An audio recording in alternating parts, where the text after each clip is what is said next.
Guys, paano nga ba gumawa ng masarap na merenda? So today's video nga ay gagawa tayo ng banana pancake. Meron tayo dyan ngayong banana, sugar, milk, egg, melted butter, at food color. So ang gagawin natin una ay i-blend natin yung ating banana kasama ng milk at melted butter and sugar.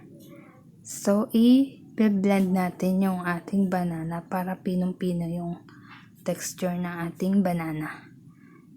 So, pag na-blend na natin yung ating wet ingredients, ay mag-proceed naman tayo dito sa ating dry ingredients. Sa malinis na bowl, ilagay natin yung ating 1 cup of all-purpose flour. Maglagay tayo ng 1 teaspoon of salt and 2 tablespoon of baking soda. At i-mix lang natin ng mabuti itong ating dry ingredients. Pag okay na ay i-mix na natin yung ating wet dito sa ating dry ingredients. At hahaluin lang natin mabuti para makuha natin yung tamang timpla ng ating banana pancake.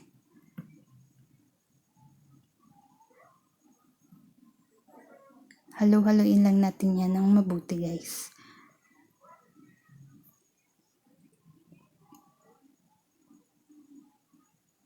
So, nagdagdag ako dyan ng milk dahil konti lang yung aking inilagay dito sa ating blended na banana.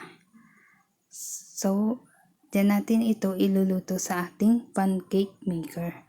So, naparami nga guys yung aking paglalagay dito sa pancake maker dahil first time kong gagamit ng ganito.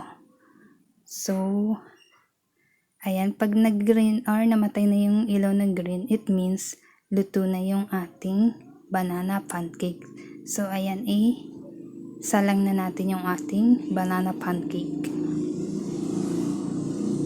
So, ayan yung result ng ating banana pancake. Medyo hilaw pa yung ibabaw dahil nga medyo makapal yung aking pagkalagay. So, binaligtad ko at isinalang ko nga ulit. So, ganyan nga yung nangyari sa kulay ng ating banana pancake. So, magsasalang ulit tayo para makuha na natin yung tamang-tamang pagkaluto dito sa ating banana pancake. So, ayan, kunti lang yung ating ilalagay para makuha na natin yung tamang proseso ng ating pagluluto.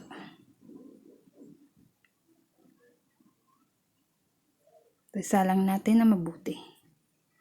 So, ayan, okay na yung ating banana pancake. Ready to serve na. Don't forget to follow, like, comment, and share.